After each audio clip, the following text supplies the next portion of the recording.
Have you let it get you yet? People there are saying, how bad's it gonna get? And I've been calling to the sky, please don't let more bullets fly. Have you heard the talk of the cities and the towns? There's a fear from the inside and the coil all around. And I've been hoping for my help. Hello, welcome to Critical Mass TV, the Black Rose edition. Thank you again for joining us tonight. It is Sunday night, August 17th, 2014, and we are broadcasting live from the VCAM studios in beautiful Burlington, Vermont. As always, the opinions expressed on the show are those of the speaker and not necessarily those of Vermont Community Access Media, even though they obviously should be. Critical mass is the fewest number of people required to sustain meaningful change in the world. So don't wake up one day and find yourself on the wrong side of history.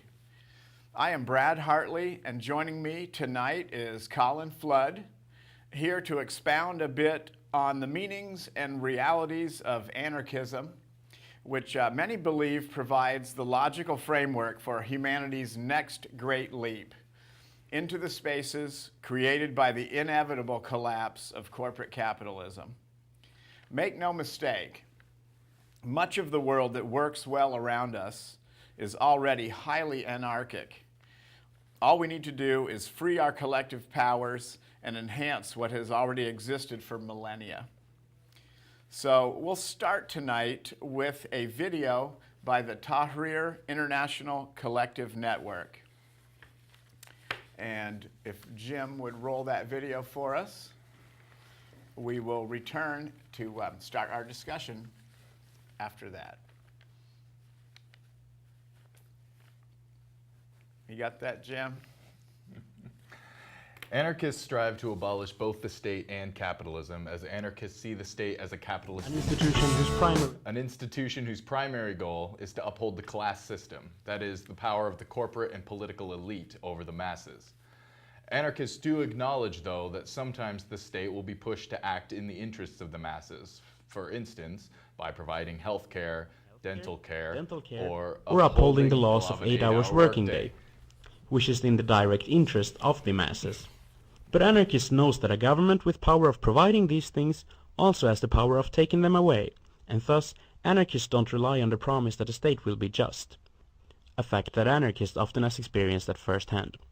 For instance, in Chicago, the 1st of May 1886, anarchists on strike demonstrated demanding the right to 8 hours working day. At Haymarket Square, they were met by 200 armed policemen, where suddenly an explosion is heard from a side street. In the following chaos, police and anarchists started shooting at each other. 7 cops and 21 anarchist workers were injured. Sorry, Jim. That's supposed to be silent. That guy has got the most soporific voice on earth. I can just keep reading. So yeah, they're talking about the Haymarket incident, which was in Chicago, the 1st of May, 1886. Anarchists on strike demonstrated and demanded an 8-hour workday, and at Haymarket Square they were met by 200 armed policemen when suddenly an explosion was heard from a side street. In the following chaos, police and anarchists started shooting at each other. 7 cops and 21 anarchist workers were injured. 8 anarchists and strike leaders were arrested and charged with creating the bomb that caused the explosion. 4 of them were hanged, 1 committed suicide in jail, and the punishment of 2 was reduced to life in prison. Years later, courts found the sentenced anarchists, in fact, were all innocent, and the 3 remaining survivors were released. This has come to be known as the Haymarket Massacre, and it's the reason that May Day is still celebrated as the International Workers' Day. It goes to show what the state is capable of when it feels that it's truly pushed. And we can still see that happening today. There's all kinds of political prisoners in this country. So the most common symbol for anarchism is, of course, the circle A. Few people know that the first person to use the circle A was Pierre Joseph Proudhon. a Frenchman back in the 1800s, who said that anarchy is order. The A stands for anarchy, and the circle stands for order. So the goal of anarchism is what Karl Marx decided to call communism. And I know what you're thinking, that doesn't make any sense, does it? Communism is supposed to be about a repressive government, anarchy is supposed to be about no government. Well, the thing is, Marx said that a definition of communism is a state and class-free society. That is, a society where power is dealt equally and there is no government. That is communism. Now, anarchists at the time agreed that this seemed like a good goal, but anarchists could not agree with the communists on how this goal would be achieved. So anarchist Mikhail Bakunin argued that the state should be abolished, whereas Marx preferred a big government to ensure the continuing development of what he claimed would eventually lead to this state and class-free society. So obviously Marx and Bakunin could not agree, and eventually the anarchists were thrown out of the Communist First International. So when Vladimir Lenin took power after the Russian Revolution and declared himself dictator, this would only add flames to the dispute. During a speech, anarchist Fanny Kaplan fired 3 bullets at Lenin, and she, of course, was tortured and put to death by the regime. The regime would be sure to put down anarchist uprisings in the next few years, often using the Red Army. But being a socialist ideology, anarchism should not be confused with what we usually think about when talking about socialism. In libertarian socialism, government is not a representative of the people. People represent themselves. Anarchy comes from the Greek anarchos, which translates into without rulers, which does not mean without rules. It's a common misconception that there are no rules in an anarchist society. But anarchists consider a ruler to be somebody who's above the law. It would be naive, for instance, to think that a government guilty of war crimes, like our government, could ever be prosecuted as criminals for the laws that they broke, as they stand above the courts and the hierarchy of the power. The state does not enforce laws upon itself to a certain degree. Anarchists also believe in equality. This does not mean equality that everyone should own an equal amount of things. For instance, if you like to collect old cars and I like to collect video games, it would make no sense for me to have half your cars. Instead, equality means that everyone is entitled to an equal amount of power in society without representatives or leaders. Anarchist society is dependent on participation. Without participation, an anarchist society is impossible. And this can be done through direct democracy. Yeah, the people themselves make the laws, and so therefore it's impossible to say what the anarchist version of the Constitution would be, since it's completely dependent on the people of the society at any given time. An example of anarchy in action today would be the Danish town of Christiania, whose highest authority is the general meeting, not unlike our New England town meeting, where all people are welcome to participate. The town does not allow cops and has 4 rules: no hard drugs, no weapons, no violence, and no trading buildings or apartments. Again, we have, you can see the difference between an anarchist society and so-called democracy in this country in our town meetings, which are incredibly directly democratic, but only registered voters are allowed to participate, and there are limits to what the town can actually do. We don't have the ability to distribute property according to need, for instance. But this has been done. In the Spanish Revolution in the 1930s, there were about 10 million people participating and created an anarchist society. Many of these collectives even had economies without money. Now, so you've got liberals and communists, and anarchism kind of has a communist critique of liberalism and a liberal critique of communism. Liberals and libertarians argue that the state is an illegitimate form of power, and anarchists agree with this. Communists argue that landlords and owners of the means of production possess illegitimate forms of power. Anarchists also agree with this. Anarchists, however, are the only ones to demand full power to the people ourselves. And so eventually we reach the unavoidable question: can you guarantee that it works? And no, of course not. But this is the true beauty of an anarchist society, because if it turns out not to work, there are no entrenched structures of power to keep it the way it is, and we can simply change it into whatever we want overnight, assuming we can all agree. Overnight, we could vote away our anarchist system, and it would have ceased to exist. So. Or continue with an evolution, which would be Right. more likely. I mean, probably nothing would stay static as things arose, or, or came before the people. Yeah. Changes in climate, or changes in relationships with neighbors. You can evolve in your democratic. Well, that's forums. the thing that's so great about anarchism is that it's a permanent revolution. It's conceived as a permanent revolution. That is, if society is full of free and equal individuals, then everybody is developing to their fullest capacity. Everybody is participating in the way that makes the most sense to them, and there's no rigid structures that we have to continually bust through to make any progress. Things just sort of happen.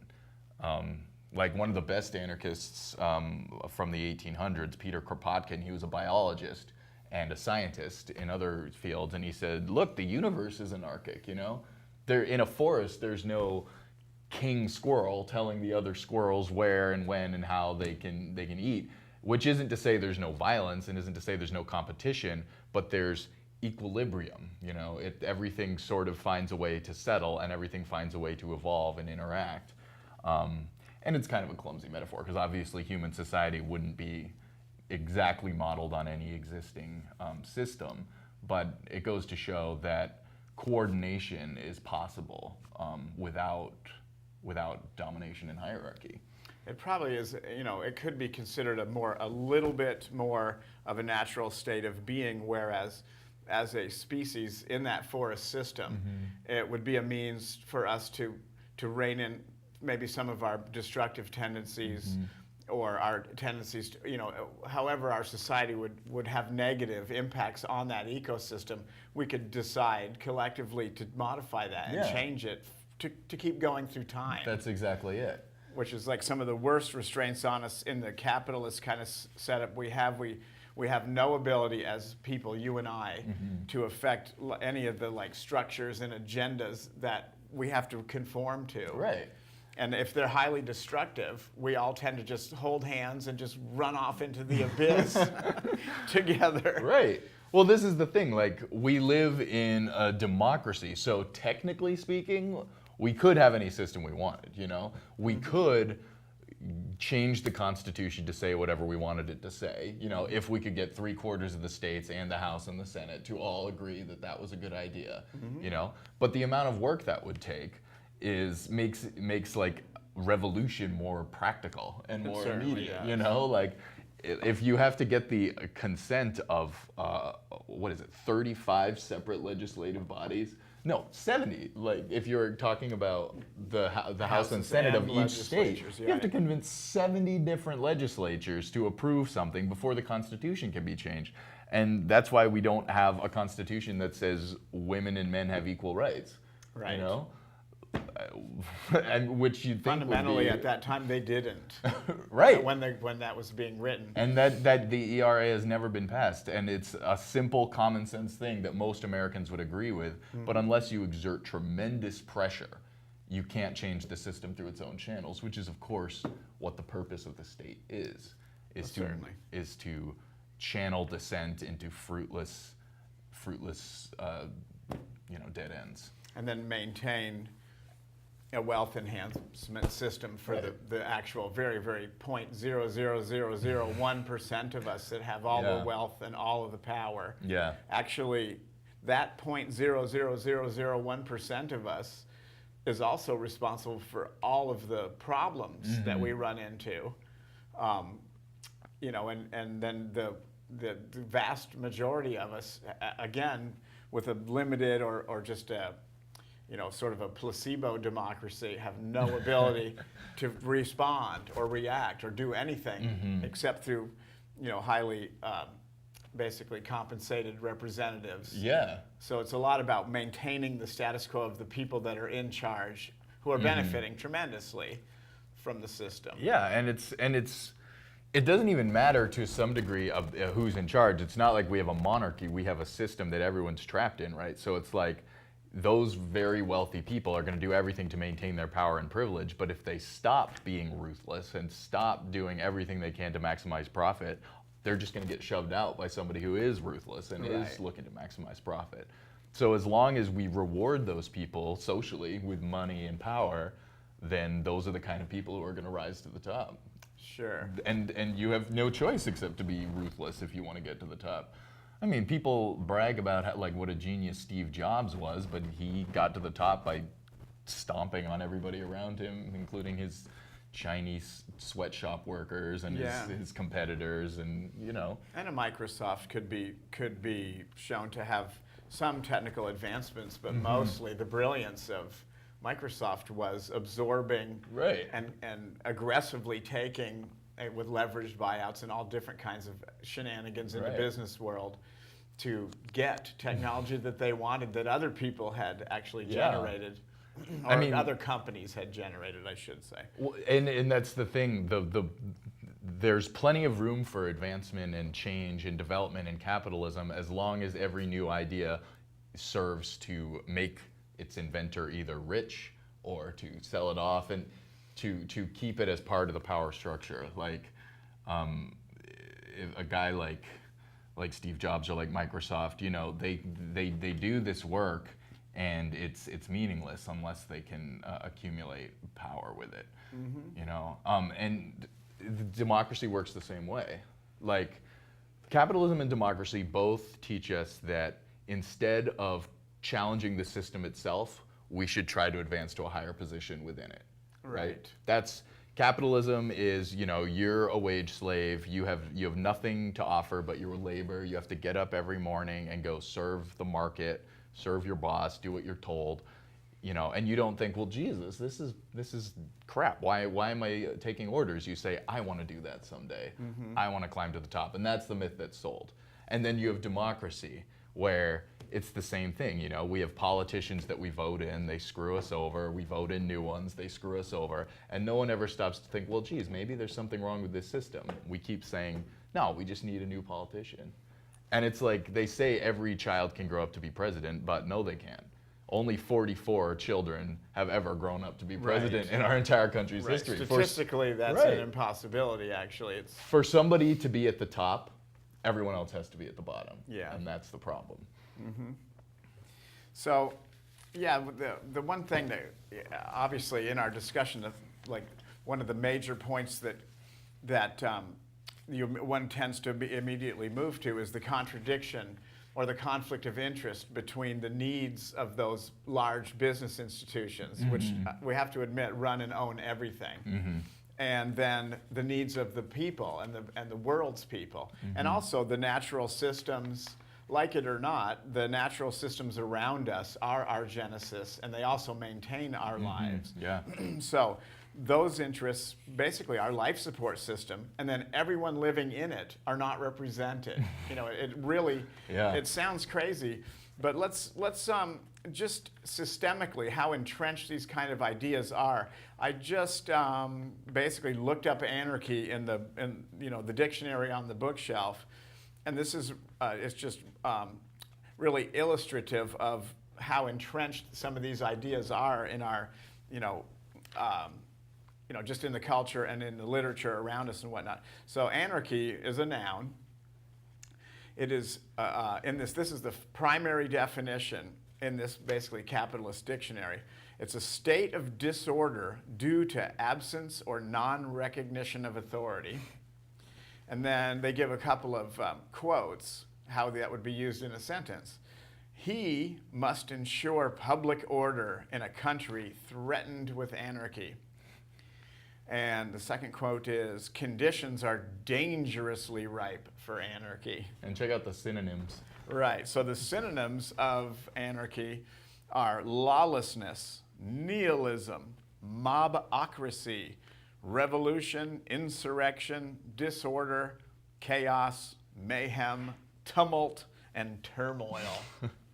Man, that is almost a tongue twister of just, the kind of the scariest stuff you could think of. And the concept here that I'm just sort of trying to get across is anarchy is not necessarily any of those things.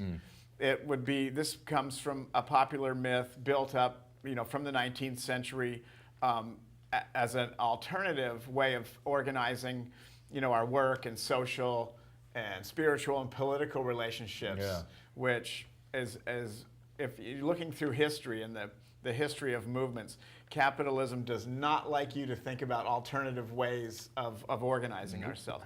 So then, as you go down through the definitions of anarchy, the one that's pertinent to us is an absence of government and absolute freedom of the individual regarded as a political ideal.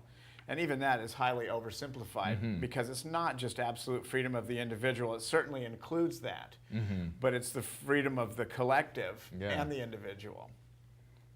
So we could think of some synonyms that would be a little bit more pertinent, which would be meaningful democracy. Maybe perpetuation, fairness. Fairness, equity, justice. Equality, justice. I like that. No justice, no peace. So, so some of the basic assumptions, if you are taking that first definition of anarchy at face value, you are basically assuming that authoritarian, top-down corporate domination of the public equals order. You have to read that sentence, a state of disorder due to absence or non-recognition of authority, or he must ensure public order in a country threatened with anarchy.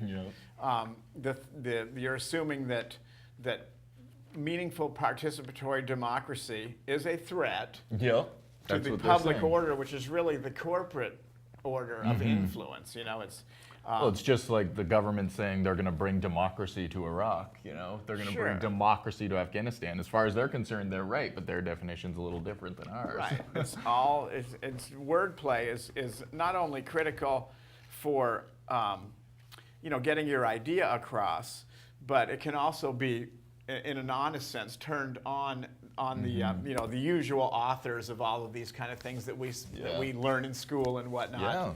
Just with it, using your intellectual self-defense that we talk about is not just a tagline. Learning the difference between the propaganda or maybe meaningful information that could help us off into the future is really critical. Yeah, it really is. So in an anarchic education, maybe we can begin to work on some of that. A little intellectual self-defense for all of us. Well, and I mean, there's so many different ways of looking at anarchism because, like anything else, it's an ideal that, even people who advocate for democracy admit that we don't have democracy. It's this ideal in the future. And really, every political ideal is just an ideal, but it's like, what are we actually shooting for, And on the other hand, anarchism can be really easily described and measured. If we reach an anarchist society, something we can call an anarchist society, it would be a federation of neighborhood assemblies, directly democratic, and a federation of workplace councils and assemblies, directly democratic at the workplace, federated together to accomplish together what we can't accomplish alone. That's something we can measure. That's something we can do. I mean, I'm not a Democrat, small d even, except in the sense that, anarchy is true democracy, but I'm a libertarian, and I'm also a communist. And those are both really loaded words in America. Libertarian means something very right-wing, and communist means something very left-wing.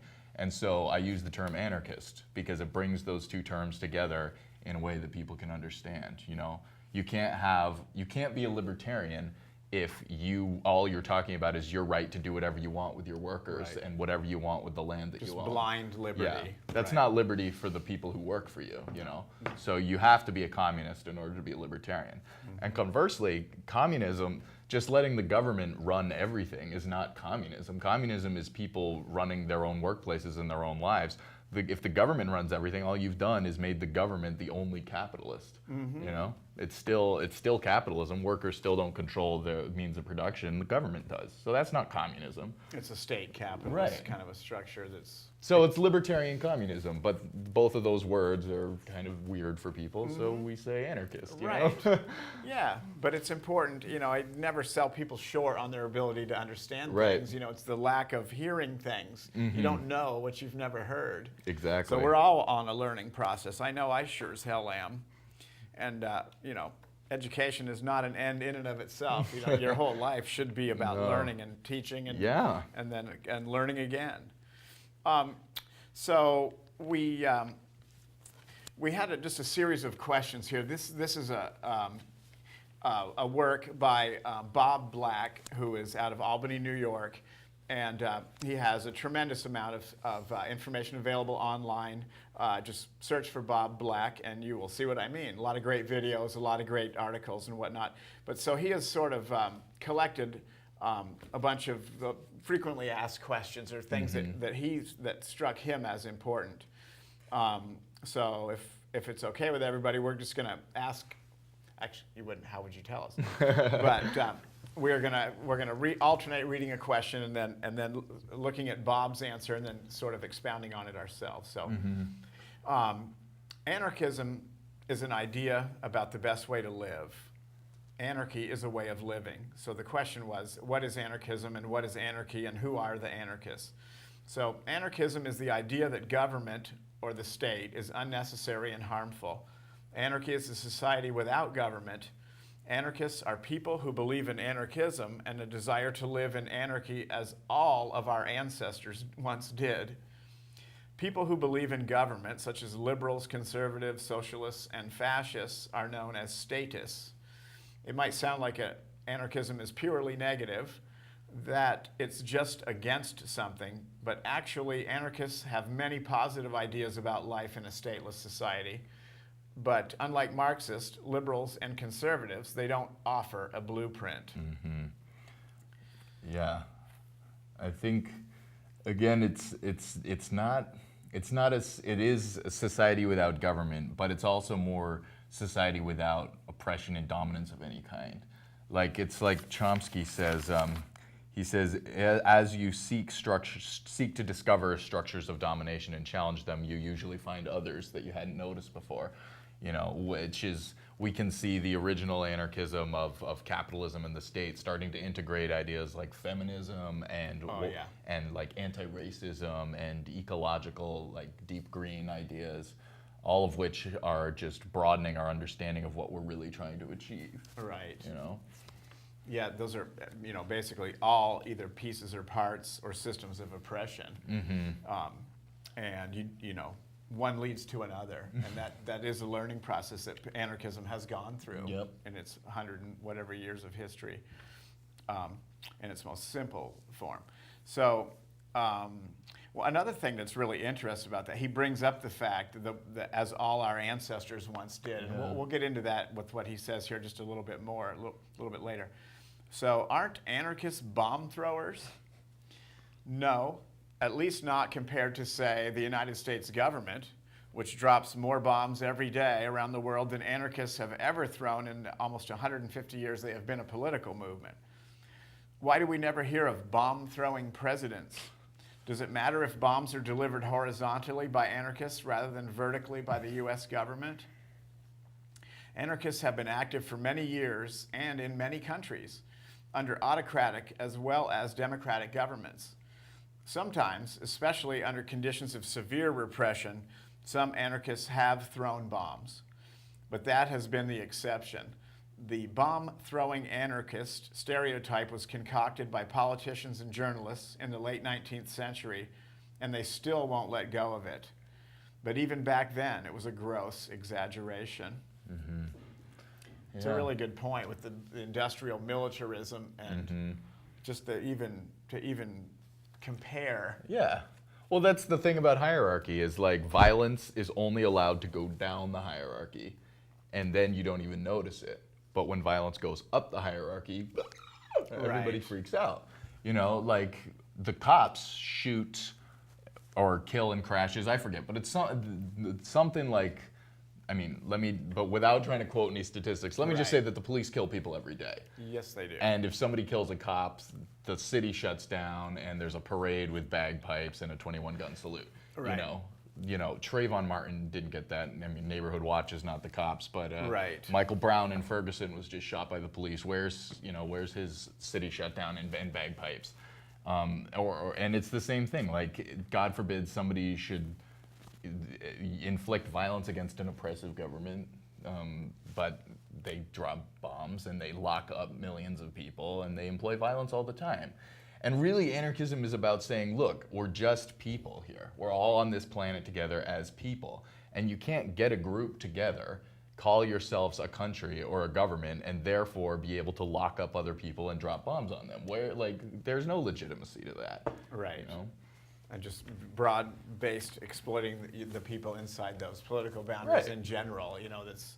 It's absolutely going to cause a lot of the issues, you can call it seething undercurrents or whatever, that do explode in a case like Ferguson, Missouri. Yep. The residents in Ferguson have quite possibly a very different worldview than I, and I have grown up obviously feeling like at least the people around me and the government, regardless of what it is, at least isn't that adversarial with me personally. There's a lot of people growing up today that don't have that in their culture, and it's a different country that they're growing in. So a lot of these are symptoms. A bomb-throwing anarchist is reacting to what? An oppressive force that's probably going to eliminate him or her. Yeah, and has. Right. I mean, we talked about the Haymarket affair earlier. Sure. Like 8 people were falsely accused of throwing a bomb, and one of them committed suicide in jail. 4 of them were hanged. August Spies, his last words were, one day the power of our silence will be greater than those of the voices you strangle today, or something like that. It was very eloquent. And these are political prisoners that the state murdered because it was convenient for them. And it happens today. Like Mumia Abu-Jamal is in prison on death row. Well, they took him off death row after decades of organizing. But he's a straightforward political prisoner that Amnesty International has called for a new trial for. And there's political prisoners all across the country. The law is something the state uses to maintain control. It doesn't apply the law to itself. Let's see George W. Bush thrown in jail for violating the law, There's also, in a basic just class analysis of economic class, the punishment for, say, a cocaine-dealing son of a millionaire is not going to have the same type of punishment doled out as somebody that's grown up in an economically disadvantaged neighborhood, Right. where that black market is really the only meaningful form of economic behavior there's maybe a light at the end of the window. Yeah.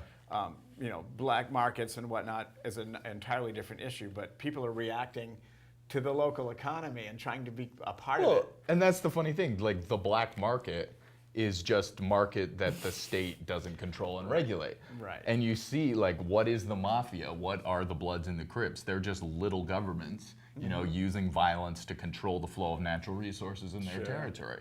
And their natural resources are illegal, but that's because the state's not touching them. But it's the same thing. The United States is an instrument of violence that's controlling a certain territory and the flow of natural resources in that territory. The whole world is divided up into warring gangs that have just gotten so powerful that now they say no more gangs are allowed in our turf.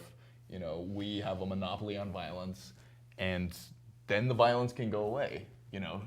Or it's institutionalized Right. and then industrialized. Right. And the scale is built to incredible levels, and then it becomes an industry, and you turn your focus away from it. You're right. So has there ever been an anarchist society that worked? Yes, the answer is from Bob, many thousands of them. For the first 1,000,000 years or more, all humans lived as hunter-gatherers in small bands of equals without hierarchy or authority.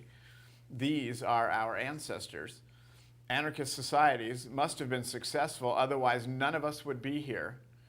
The state is only a few thousand years old, and it has taken that long for it to subdue the last anarchist societies, such as the San, Bushman, the Pygmies and the Australian Aborigines, and we will not forget the indigenous Native American peoples of North, Central, and South America. Yeah. I mean, and you know, it's not to say that we need to go back to hunter-gatherer society. You know, I think more useful, instructive examples are like what happened in Spain in the 30s. Sure. You know, but it does go to show that, I mean, and the thing is, hunter-gatherers get a bad rap. We think of cavemen, people grunting in caves, hitting each other with clubs. We tend to stereotype like the worst, most right-wing forces as being like cavemen. But, you know, the archaeological record shows that switching to agriculture was probably the worst thing human beings have ever done. You know, disease shot up, malnutrition, skeletal structures were weaker, et cetera, et cetera. And in the wake of agriculture came famine and ecological devastation and drought and war, because suddenly you had property to fight over and defend. You know, you freed up a whole class of males too that do not have to farm or gather for their survival, who can then be paid by a very aggressive male to then dominate and control people around them. That's probably one of the very, very origins. And then you would want to collect tribute or a really rudimentary form of taxes from people around you to build your pile higher and fill your warehouse higher with their food. And then, of course, you know, that's how the first piles of wealth probably were something along those lines. There is no historical record of that, but the first civilizations had those structures. And the whole history of civilization is one of exhausting local natural resources and needing to expand into other people's territory. And over time, that's expanded all across the world and expanded into the New World, you know, and here we are. And now we've run out of space. But none of this is to say that civilization, settled society, and agriculture are inherently destructive. The point is that no matter what forms of energy or resources we're using, no matter where we live or what we call ourselves, unless we have true democracy, then everything's going to be screwed up. You know, it's going to be a few people enriching themselves at others' expense. To answer, you know, to go on that same line of thought, we can't go back to that way of life. And nearly all anarchists would agree to that statement. But it's still an eye-opener, even for anarchists, to study these societies and perhaps to pick up some ideas on how a completely voluntary and highly individualistic yet cooperative society might work. To take just one example, anarchist foragers and tribesmen often have highly effective methods of conflict resolution, including mediation and non-binding arbitration. Their methods work better than our legal system because family, friends, and neighbors of the disputants encourage disputants to agree, helped by sympathetic and trustworthy go-betweens to find some reasonable resolution of the problem. In the 1970s and 80s, academic supposed experts tried to transplant some of these methods into the American legal system, and naturally the transplants withered and died because they only live in a free society. Yeah, I mean, that's interesting, like transplanting some of these ideas into the legal system, like ideas like restorative justice, where the goal is not to punish perpetrators, but to heal the harm done to the community, only works in the absence of the state. Otherwise, it's just a really subtle control mechanism. If the police are engaging in restorative justice, in other words, if a man with a club is engaging in restorative justice with you, it's not really restorative. Right. You know? It's, and all this sounds a little wonky, like, but the fact is, it's like you said earlier, most society operates anarchically. You know, like, no, we're not paid to be here, for instance. No boss told us to come here and do this. We chose to do it. We worked it out together. It's fine. Most of us do this stuff all the time. If you're throwing a party, you know, and you're having a picnic, you know, you're going on a hike, going to a concert, whatever it is, when you're doing things, you are perfectly capable of self-organization. Right. You know, and perfectly capable of doing things for yourself and choosing what's important to you and making it work and finding out ways to make decisions that make sense. Humans are great at this. You know, we don't need a state to self-organize. And so I would just encourage people really to take these forms of self-organization and these existing communities we have in our neighborhoods, in our workplace, and families and friends, and start thinking about, okay, what can we do to make our jobs a little less oppressive? What can we do to make our neighborhoods a little less dangerous? What can we do to get ourselves some breathing room? And then once we all start to do that and we start to network our groups together, then we're going to start to see the outline of an anarchist society. Right. You know, and let's because we were talking about these points earlier, but let's bring the audience into this discussion about the question. This question is: but the modern state is deeply involved in the regulation of everyday life. Almost every activity has some sort of state connection. So Bob answers, that's true, but when you think about it, everyday life is almost entirely anarchist. Rarely does one encounter a policeman unless he is writing you a traffic ticket for speeding. Voluntary arrangements and understandings prevail almost everywhere. As anarchist Rudolf Rocker wrote, the fact that even under the worst despotism, most of man's personal relations with his fellows are arranged by free arrangement and solidaric cooperation, without which social life would not be possible at all. Family life, buying and selling, friendship, worship, sex, and leisure are anarchist. Even in the workplace, which many anarchists consider to be as coercive as the state, workers notoriously cooperate independent of the bosses, both to minimize work and to get it done. Some people say anarchy doesn't work, but it's almost the only thing that does. Mm-hmm. The state rests uneasily on a foundation of anarchy, and so does the economy. That's just such an important concept, because it not only is anarchy sort of some esoteric thing that sort of existed in the past, or there's the Battle of Seattle and the stereotypical images of anarchist young people running through the streets, punks and throwing bombs, throwing bombs and things like that. That is such a minimalist look and just so degraded to the concept of anarchism. It truly is. If you think about the self-organization, like you're talking about, not just the show, but almost everything that we did today. Mm-hmm. I talked to no law enforcement officers. Mm-hmm. I didn't use any third parties representing my interests to basically get anything done. My wife and I traveled. We had an incredible weekend. We were with other self-organizing groups and parties, and we were camping in a huge community of like-minded campers. There was zero problems. Mm-hmm. Basically, as far as violence and drug abuse and just all of the things that people would, relate to having negative pressures and whatnot. We did a great job. Yeah. And of course, there's festival organizers and things. We went to a blues festival this weekend,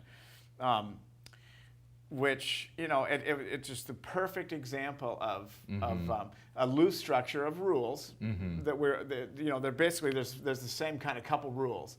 No violence, have a good time, and help your neighbor, So and that's the thing. People think what we're talking about is chaos, like no structure. But you weren't forced to go to the concert, Absolutely right? Not. That's the thing. Like most of our lives are spent doing things we don't want to do. I mean, even though we managed to, society would collapse without the self-organization of the people. But, we go to school and then we go to work, and there's cops always ready to swoop in if we step out of line. And we need to just recognize, okay, I know that everybody watching this, if they have a job, they know that they and their coworkers could run their workplace without their boss tomorrow if they had to.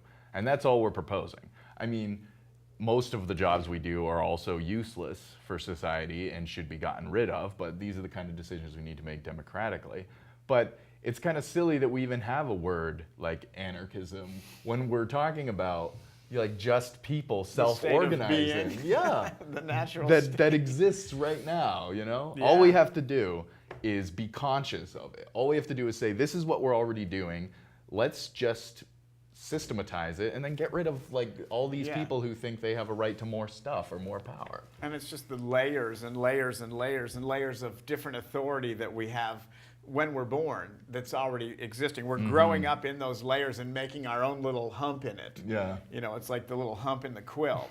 But if you can release some of those illegitimate layers of authority Yeah. off of your head, you can finally breathe and look around, Yeah. and you'll see you have neighbors there that are doing the same thing.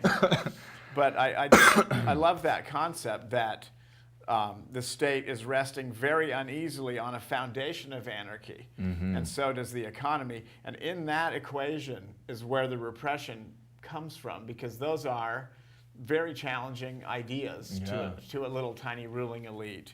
Yeah.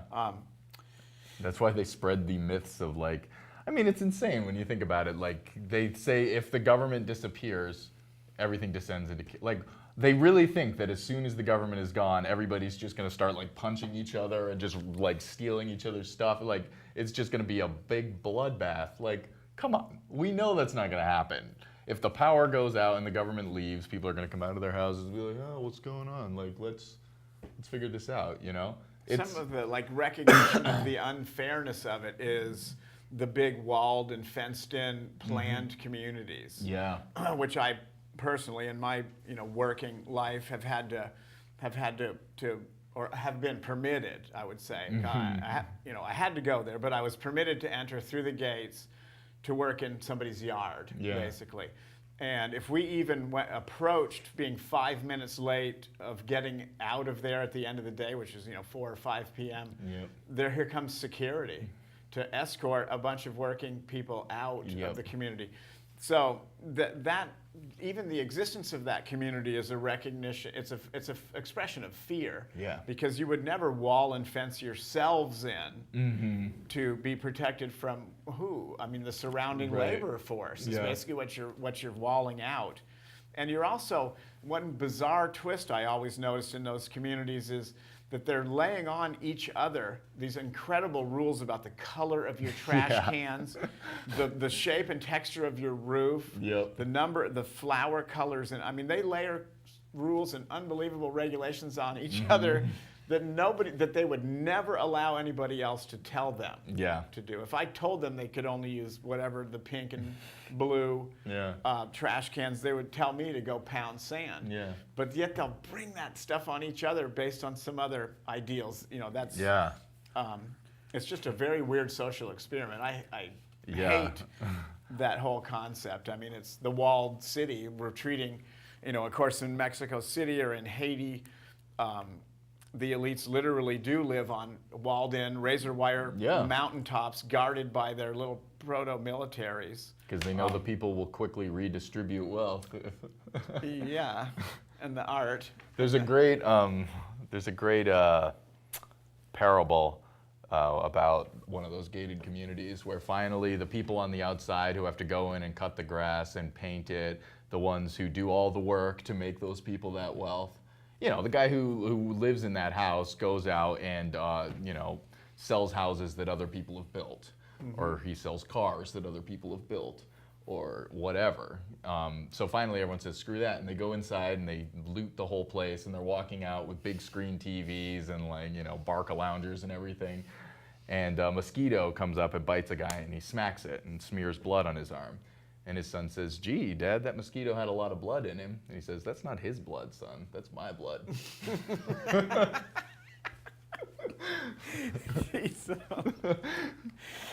Oh, man, that is a good one. It really sums it up. It does. Okay, supposing Bob is right, and anarchy is a better way to live than what we have now. How can we possibly overthrow the state if it's as powerful and oppressive as we say it is? So anarchists have always thought about this question. And to the best of my knowledge, there is no single simple answer. In Spain, where there were 1 million anarchists in 1936, when the military attempted a coup, they fought the fascists at the front at the same time they were supporting workers in taking power of the factories, and the peasants in forming collectives on the land. Anarchists did the same thing in the Ukraine in 1918 to 1920, where they had to fight both the czarists and the communists. But that's not how we will bring down the system of the world in the 21st century. Consider the revolutions that overthrew communism in Eastern Europe. There was some violence and death involved, more in some countries than in others. But what brought down the politicians, bureaucrats, and generals, the same enemy that we face, was most of the population just refusing to work or to do anything else to keep a rotten system going. What were the commissars in Moscow or Warsaw to do? Drop nuclear weapons on themselves? Yep. Exterminate the workers that they were living off? You know, implausible possibilities. And, you know, we were talking again earlier about the imagery of our corporate capitalist world being a house of cards. And it seems incredibly durable and incredibly strong and powerful when you see the big brand logos and the advertising, the marketing blitz. But basically it's smoke. There's nothing there. You know, if you pull the curtain back, it's just a couple of people pulling strings here and there and a pile of gold in some vaults, or, you know, if they're lucky, if it's not digitally, you know, artificial money. But there's basically, and in times of economic collapse, you can really see how corporate structures, they bail on each other, and they pull up stakes and fold quicker than people can even imagine. So it's not a castellated formation. It's not the ramparts we have to cross and all that. It's, you know. It's a social relationship. Sure. Like, it's people working together to do this. You know, when the economy crashes, they have to let people out of prison. They have to stop strip mining mountains. They have to stop clear cutting forests. They have to, you know, when the economy grinds to a halt, a lot of good things happen, actually. And also, when the factory owner says the economy's bad, I have to fire you all, why do we accept that? You know, why is this factory that's producing something we need shutting down just because it's not making this guy money anymore? Right. The workers should just take it over and keep doing it if it's useful, you know, to society. That all of the structures are in place for us to run society ourselves, and all we have to do is stop letting a few people tell us what to do with all the stuff that we built. Right. You know, we built this world as working people. We built this table. You know, we sewed this tablecloth, and they were only built not so that we could use it and sit at it, but so that somebody else could make a profit, and that's ridiculous. Yeah. You know, doesn't mean we stop making tables. Doesn't mean we stop making tablecloths. It just means we do it ourselves. But the minute we stop doing that, they lose all their power. Sure. And that's our power. Is they can't do anything without our cooperation. That's part of the reason why we're so intensely, you know, indoctrinated, or however you would like to put it, during our education as we're growing up. There's more conformity to the rules and lining up in rows and sitting at your desk and not moving and not chewing gum, and certainly don't pass a note to your buddy or whatever. Right. Those rules, if you remember, are far more important than the subject matter. Yep. And you can feel that pressure as a youngster, and that's where the people in the workplace have so internalized that those rules are breaking out of that rule and feeling extremely uncomfortable. But that's not the natural state of being. You've learned every single bit of that behavior. Well, you know, people were so unused to regimented factory labor back when the Industrial Revolution started. Yeah. That in order to get somebody to work steadily 8 hours a day, they had to put him down in the mine and have him pump the water out, or otherwise the water would come in and drown him. And so he had to work like 8 hours, and that's how they trained people how to work, because it doesn't make any sense otherwise, you know? Yeah, it's very against your human nature. Right. Like, sit a child down in a chair and say, okay, now you're going to learn math. I don't care if you like math. I don't care if you're any good at math. I don't care if you're good at something else. I don't care if you're a genius in something else. You're going to do this. Because the important thing is not what you learn. Our schools don't teach anyone anything. We all know that. What's important is that you learn to obey. Right. You know? It's the conformity. Conformity is key.